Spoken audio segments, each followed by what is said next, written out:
We have one last statement, and that'll come from Professor James Allen Fox.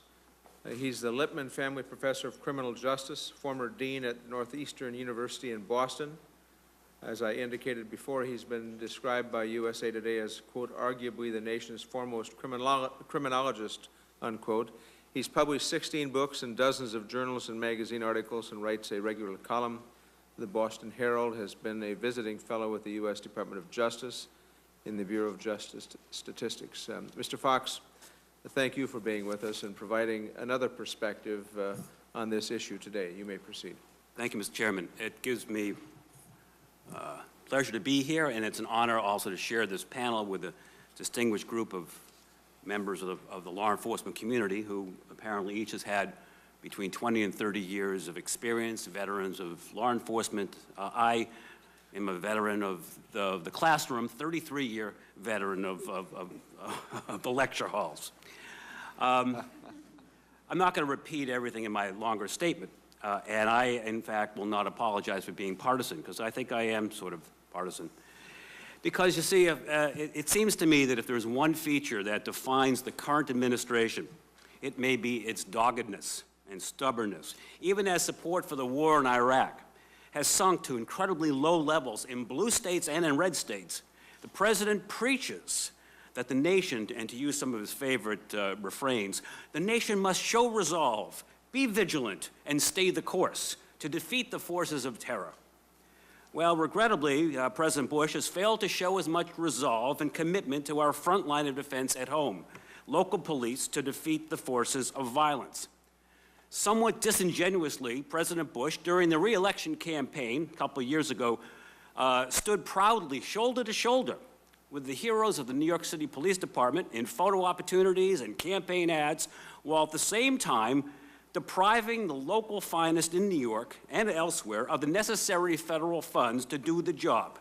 That is, to keep us safe, not just from the external threat of terrorism, but also from the threat of common street crime.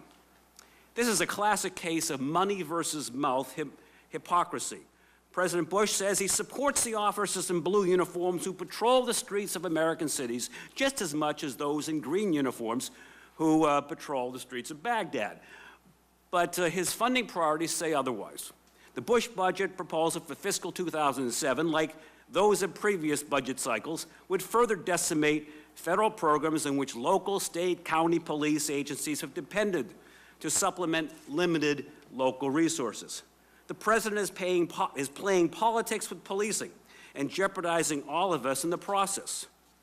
Looking back over the last decade, it was the federal government's initiative through the COPS office that was key to much of the success in cutting crime through the 1990s, a 7-year drop from 1993 to 2000.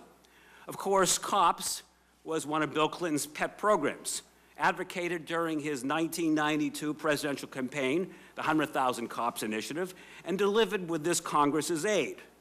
But Bush, from the start of his term in 2001, targeted the Clinton program for downsizing, and regrettably, he too has delivered on that promise. This change in priorities is much more and far worse than the typical move in Washington politics to throw out a predecessor's agenda and replacing it. This one has the tragic irony of occurring when the effective services provided by local law enforcement are as critical as ever. Compounding the political hypocrisy is the fact that the federal government is now asking local police agencies to do more, not less, in the face of the terrorist threat. If anything, the Bush administration should be increasing local aid to law enforcement, not diminishing it.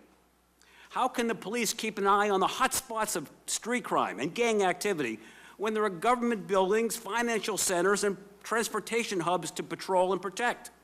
Still, many more Americans, mostly poor and working class folks, the kind that Chief Hagler talked about, are murdered every year in local gunfire than were killed on 9/11 by al-Qaeda operatives. And I'm not trying to weigh one death against the other, but the distinction between homeland security and hometown security is that terrorism unevenly jeopardizes the wealthy and the powerful, while street violence threatens the poor and the powerless.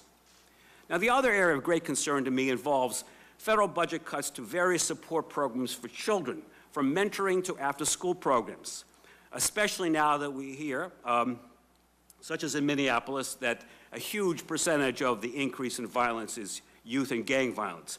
Now, don't be surprised if the concomitant increase in the number of at-risk youth. This is something I've been talking about for a long time. We now have a record number of Black and Latino children with less than adequate supervision. The numbers are only increasing. Combine that with the budget cuts for youth programs translates into more increases in gang and gun violence. We've already seen the early signs. And for example, the 4.5% increase in homicide from 2004 to 2005, well, that translates into 800 more American lives lost. In closing, please understand that I'm not suggesting that this recent rise in violence is reason to conclude, as did fabled Chicken Little, that the sky is falling. Chicken Little, as you recall, became hysterical.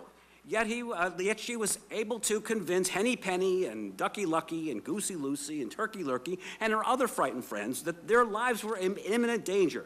At the end of her journey, Chicken Little met up with wise old Foxy Loxy, who knew better than to get carried away. As far as this Professor Foxy Loxy is concerned, we should remain calm in the wake of tragedy, yet aggressively restore the funding levels for cops and kids. The good news, or at least the encouraging word, is that the crime problem is not out of control, at least by contrast to the early 1990s when the nation's murder rate was almost twice what it is today. It is not surprising that a small bounce back would occur after the wonderful years, the glory years of the late 1990s.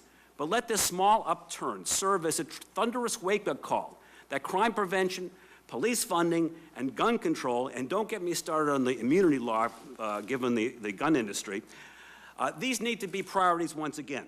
Finally, I recognize that many citizens across this country are tired of the so-called, quote, tax and spend approaches to government. But I question the value of a few hundred more dollars in the pocket of a taxpayer when you're staring down the wrong end of a gun. The choices are, as you see, either pay for the programs now or pray for the victims later. Thank you.